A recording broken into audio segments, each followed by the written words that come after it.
ये वीडियो सभी young generation के लोगों को देखना चाहिए जो बॉयफ्रेंड गर्लफ्रेंड कल्चर पे बिलीव करते हैं, जो शादी से पहले संबंध बनाते हैं और अपने वीकेंड एंजॉय करने के बाद क्विक कॉन्ट्रासेप्टिव पिल्स का इस्तेमाल करते हैं और अबॉर्शन किट्स का इस्तेमाल करते हैं सेल्फ यूज वाले बच्चा गिराने के लिए। और बाद में जब शादी होती है उसके बाद उन्हें कई तकलीफों का सामना करना पड़ता है।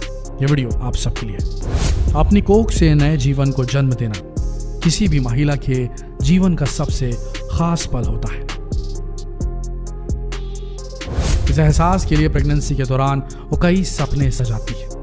महिला के मन में जानने की काफी उमंग होती है कि गर्भ किस तरह से पल रहा है, उसका विकास किस तरह से हो रहा है, वो क्या कर रहा है। सबसे पहले जानते हैं कि प्रेगनेंसी के लिए कौन सा समय सही होता है। ओव्यूलेशन का समय यह पीरियड के 6 से 14वें दिन के बीच होता है, यानी इसके 1-2 दिन पहले संबंध बनाने से प्रेग्नेंट होने की संभावना बहुत अधिक होती है। इस समय स्पर्म और एग के मिलने से फर्टिलाइजेशन के चांसेस सबसे अधिक होते हैं। ट्यूब में फर्टिलाइजेशन होने के 5-6 दिन के अंदर भ्रूण गर्भाशय में आकर सतह पर चिपक जाता है, जिसे इम्प्लांटेशन कहा जाता है।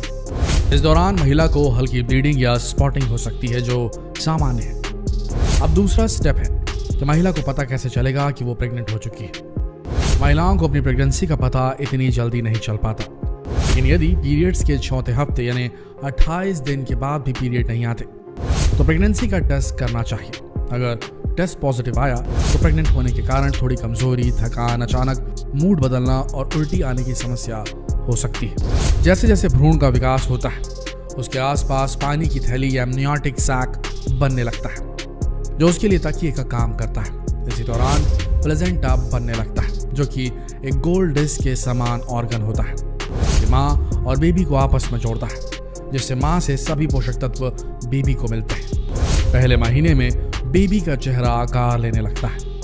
इस दौरान मुंह, आंखें, नीचे का जबड़ा और गला भी बनने लगता है। साथ ही रक्त कोशिकाएं बननी शुरू हो जाती और ब्लड फ्लो शुरू हो जाता है। पहले महीने के अंत तक भ्रूण का आकार चावल के दाने से भी छोटा होता है। इस समय तक महिला को अक्सर कमजोरी और उल्टी की समस्या हो सकती है। दूसरे महीने में चेहरा और अधिक क्लियर होने लगता है और चेहरे के दोनों ओर कान बनने शुरू हो जाते हैं।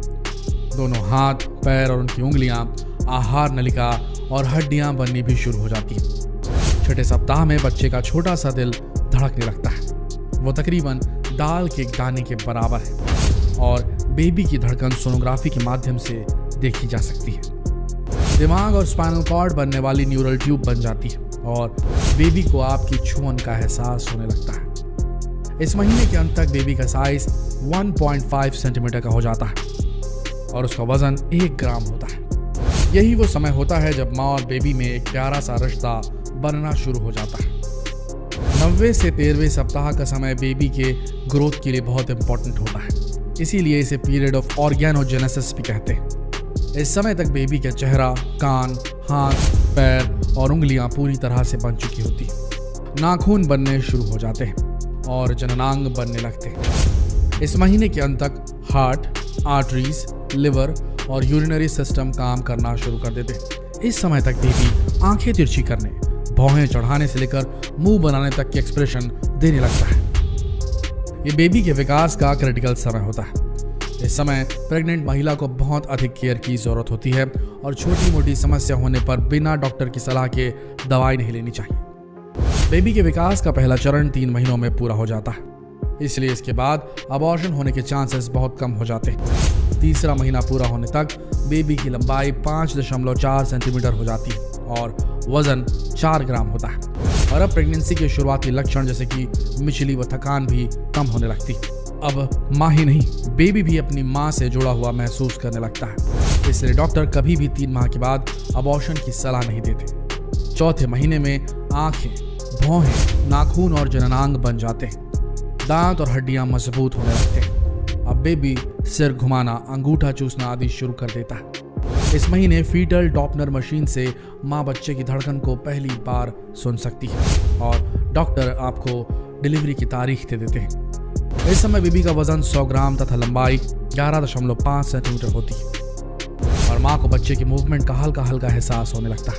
ये बहुत ही प्यारा एहसास होता है जो केवल एक माँ ही समझ सकती है। 5वें महीने में सिर के बाल बनने शुरू हो जाते हैं। कंधा, कमर और कान बालों से ढके होते हैं। ये बाल बहुत मुलायम और भूरे रंग के होते हैं। ये बाल जन्म के बाद पहले सप्ताह तक झड़ जाते हैं। इसके अलावा बेबी पर एक वैक्स जैसी कोटिंग होती है जो जन्म के समय निकल जाती है। इस समय तक बेबी की मांसपेशियां विकसित हो जाती है, इसलिए वो हलचल शुरू कर देता है जिसे माँ महसूस कर सकती है। महीने के अंत तक वजन 300 ग्राम और लंबाई 16.5 सेंटीमीटर तक हो जाती है। 6ठे महीने में बेबी का रंग लाल हो जाता है, जिसमें से आर्टरीज दिखाई देती है। इस समय बेबी की महसूस करने की क्षमता बढ़ जाती है और वो साउंड या म्यूजिक को महसूस कर उस पर रिएक्ट करने लगता है। इसलिए माँ को सलाह दी जाती है कि वो हमेशा अच्छा म्यूजिक सुने और अच्छी कहानियाँ तेज आवाज में पढ़े। देखा जाए तो यहीं से बच्चे में संस्कारों की नींव डाली जा सकती है। 7वें महीने में बेबी में फैट बढ़ने लगता है। उसकी आवाज सुनने की क्षमता और अधिक बढ़ जाती है। वो लाइट के लिए भी रिएक्शन देता है और जल्दी अपनी पोजीशन चेंज करता है। इस समय तक बेबी का काफी विकास हो चुका होता है और अगर किसी कारण से प्रीमेच्योर डिलीवरी हो जाए तो वो जीवित रह सकता है। 8वें महीने में बेबी की हलचल और अधिक बढ़ जाती है, जिसे माँ बहुत अच्छे से महसूस कर सकती है। इस समय दिमाग का विकास तेजी से होता है और वो सुनने के साथ देख भी सकता है। फेफड़ों के अलावा अन्य सभी शारीरिक अंगों का विकास पूरा हो चुका होता है। बेबी अक्सर किक मारता है और माँ के पेट पर बच्चे की मूवमेंट को देखा जा सकता है। इस महीने में बेबी का वजन 1700 ग्राम होता है और लंबाई 42 सेंटीमीटर होती है। ये टाइम हर महिला की जिंदगी का सबसे खास समय होता है, जब वो हर पल अपने बच्चे को अपनी बाहों में देखने के सपने संजोती है। 9वें महीने में बच्चे के फेफड़े भी पूरी तरीके से बन चुके होते हैं। शरीर में हलचल बढ़ जाती है। पलकें झपकाना, आंखें बंद करना, सिर घुमाना और पकड़ने की क्षमता भी विकसित हो जाती है। इस महीने के अंत तक यूट्रस में जगह कम होने के कारण बेबी की हलचल कम होने लगती है। इस समय बच्चे का वजन 2600 ग्राम और लंबाई 47.6 सेंटीमीटर तक हो सकती है। जब डिलीवरी का समय आ जाता है तो माँ को दर्द होना शुरू हो जाता है और ये दर्द कई हड्डियों के एक साथ टूटने जैसा होता है। अब बेबी दुनिया में आने के लिए तैयार हो जाता है और धीरे धीरे नीचे आने लगता है। जन्म के समय नॉर्मल सिचुएशन में बेबी का सिर पहले बाहर आता है और फिर धीरे धीरे पूरा बच्चा बाहर आ जाता है। इसके बाद बच्चे और माँ को जोड़ने वाली नाल को काट दिया जाता है और जैसे ही एक बच्चा दुनिया में आंखें खोलता है और रोता है, उसके रोने की आवाज से माँ उस बेतहाशा दर्द को भूल जाती है जो उसने कुछ समय पहले सहा था। कहा जाता है कि माँ बनने के बाद एक औरत का दूसरा जन्म होता है और ये बिल्कुल सही है, क्योंकि माँ बनने के बाद एक औरत की जिंदगी पूरी तरह बदल जाती है। तो अब आप सब जान गए होंगे कि माँ के पेट में बच्चे का विकास कैसे होता है।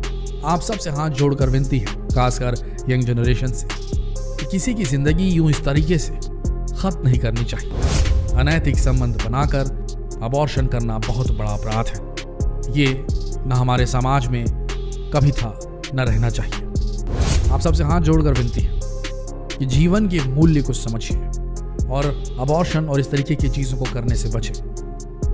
बेटा बेटी में फर्क ना करें, ये भी जरूरी है। और जितना हो सके इस बहुत महत्वपूर्ण वीडियो को देश भर में शेयर करें, फेसबुक पर, व्हाट्सएप पर, यूट्यूब पर, ताकि युवा पीढ़ी जागरूक हो सके।